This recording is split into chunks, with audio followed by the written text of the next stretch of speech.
మంత్రి పదవి ఇస్తారా లేదా అంటూ కాంగ్రెస్ అధిష్టానానికి రేవంత్ సర్కార్కు నిన్నటి వరకు సవాళ్లు విసిరిన కోమటిరెడ్డి రాజగోపాల్ రెడ్డి సడన్ గా స్వరం మార్చారు. చెప్పుకోవడానికే పదవి, సేవే శాశ్వతం అంటూ వరద ప్రభావిత ప్రాంతాల్లో పర్యటిస్తారని చెబుతున్నారు. ఆయన మాటలతో ఇదేందయ్యా ఇది అని అవాక్కవుతున్నారంతా. ఇప్పటికిప్పుడు రాజగోపాల్ రెడ్డి ఇలాంటి టర్న్ ఎందుకు తీసుకున్నారు? అసలు ఆయన నియోజకవర్గాన్ని వదిలేసి మిగతా ప్రాంతాల్లో సాయానికి ఎందుకు కదులుతున్నారు? రాజగోపాల్ రెడ్డి ఆలోచన ఏంటి? పార్టీకి దూరంగా ఉంటూ సింగిల్ ఎజెండాతో ముందుకు సాగబోతున్నారా? గన్ పార్కుకు ఒక్కరే వెళ్లి నివాళులు, అసెంబ్లీకి మళ్లీ రానంటూ వ్యాఖ్యలు. రాజగోపాల్ రెడ్డి ఎందుకిలా చేస్తున్నారు? సింగిల్ ఎజెండాతో ముందుకెళ్లబోతున్నారా? పార్టీకి దూరంగా ఉండాలని ఫిక్స్ అయ్యారా?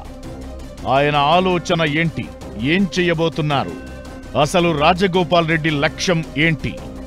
తెలంగాణ కాంగ్రెస్ లో కోమటిరెడ్డి రాజగోపాల్ రెడ్డి రూటే సెపరేటు. కొంతకాలంగా సొంత పార్టీ ప్రభుత్వంపై ఆయన తీవ్ర అసంతృప్తితో ఉన్నారు. సంచలన వ్యాఖ్యలు చేస్తున్నారు. దీంతో రాజగోపాల్ రెడ్డి వ్యవహారం రోజు రోజుకు కొత్త చర్చకు దారితీస్తోంది. మంత్రి పదవిపై గంపెడాశలు పెట్టుకున్న ఆయన రెండో విడత విస్తరణలో ఛాన్స్ దక్కకపోవడంతో చాలా హట్ అయ్యారు. దీంతో ఛాన్స్ దొరికిన ప్రతిసారి ప్రభుత్వంపై సీఎం రేవంత్ రెడ్డిపై అసంతృప్తి వ్యక్తం చేస్తున్నారు. మొదట్లో సోషల్ మీడియాలో స్వరం వినిపించిన రాజగోపాల్ రెడ్డి తరువాత నేరుగా అటాక్ చేయడం స్టార్ట్ చేశారు. మంత్రి పదవి హామీ ఇచ్చి మోసం చేశారని ముందుగా ఆవేదన వ్యక్తం చేసిన రాజగోపాల్ రెడ్డి ఆ తరువాత మునుగోడు నియోజకవర్గానికి నిధులు ఇవ్వట్లేదని బహిరంగంగానే విమర్శలు గుప్పించారు. ఆ తరువాత రీజనల్ రింగ్ రోడ్ రైతుల పక్షాన తాను నిలబడతానని భరోసా ఇచ్చారు. ఇలా వరుస వివాదాలకు కేరాఫ్ గా మారిన రాజగోపాల్ రెడ్డి సడన్ గా ఇప్పుడు మరో ట్విస్ట్ ఇచ్చారు. అసెంబ్లీ సమావేశాల మొదటి రోజు అనుచరులతో కలిసి ఒక్కరే వెళ్లి గన్ పార్క్ దగ్గర నివాళులర్పించారు. ఇక ఆ తరువాత అసెంబ్లీకి వెళ్లి ఇదే లాస్ట్ రోజు మళ్లీ అసెంబ్లీకి రానని చెప్పేశారు. వరద కష్టాల్లో ఉన్నారని, వారికి అండగా ఉంటానని చెప్పారు. చెప్పుకోవడానికే పదవి, సేవే శాశ్వతమంటూ ఓ స్టేట్మెంట్ ఇచ్చారు. రాజగోపాల్ రెడ్డి తీరు ఇప్పుడు పార్టీలో కొత్త చర్చకు కారణమవుతోంది. ఇప్పుడు ఉండాల్సింది అసెంబ్లీలో కాదు, వరద ప్రాంతాల్లో అంటూ కూడా స్టేట్మెంట్ ఇచ్చారు రాజగోపాల్ రెడ్డి. అసలు వరద ప్రాంతాల్లో పర్యటిస్తానని ఆయన చెప్పడం దేనికి సంకేతం అనేది పొలిటికల్ సర్కిల్స్ లో చర్చ జరుగుతోంది.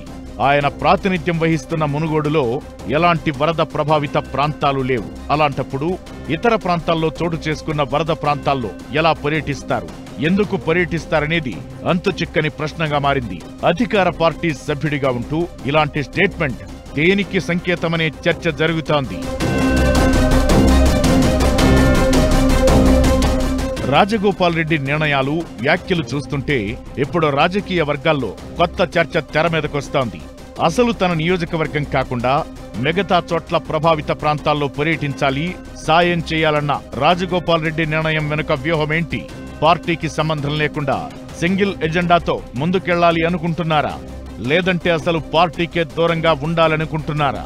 నిన్నటి వరకు మంత్రి పదవి కోసం పట్టిన పట్టు వీడేది లేదు అన్నట్లు కనిపించిన ఆయన పదవులు చెప్పుకోవడానికి మాత్రమేని ఎందుకు కామెంట్ చేస్తున్నారనే ప్రశ్నలు వినిపిస్తున్నాయి. ఇప్పటి వరకు ప్రభుత్వం మీద, ముఖ్యమంత్రి మీద విమర్శలు గుప్పించిన రాజగోపాల్ రెడ్డి ఇప్పుడు రూట్ మార్చారా? ఏ దారిలో వెళ్లిపోతున్నారనే చర్చ జరుగుతోంది. ఏమైనా ఆయన మాటలు, నిర్ణయాలు ఇప్పుడు రాజకీయ వర్గాల్లో ఆసక్తి రేపుతున్నాయి. రాజగోపాల్ రెడ్డి ఇక మంత్రి పదవి దక్కదని డిసైడ్ అయి ఉంటారని ఇప్పటి వరకు సీఎంపై కామెంట్స్ చేసిన ఆయన ఒక అడుగు ముందుకేసి నెక్స్ట్ స్టెప్ తీసుకునేందుకు రెడీ అయ్యారనే ప్రచారం జరుగుతోంది. మంత్రి పదవి విషయంలో హామీ ఇచ్చి మాట తప్పినందుకు పార్టీతో తాడోపేడో తేల్చుకునేందుకు సమరశంఖం పూరించాలని నిర్ణయించినట్టు తెలుస్తోంది.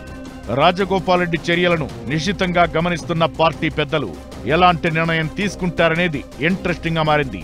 రాజగోపాల్ రెడ్డిని పిలిచి మాట్లాడతారా, లేదంటే క్రమశిక్షణ చర్యలు తీసుకుంటారా అనేది వేచి చూడాలి.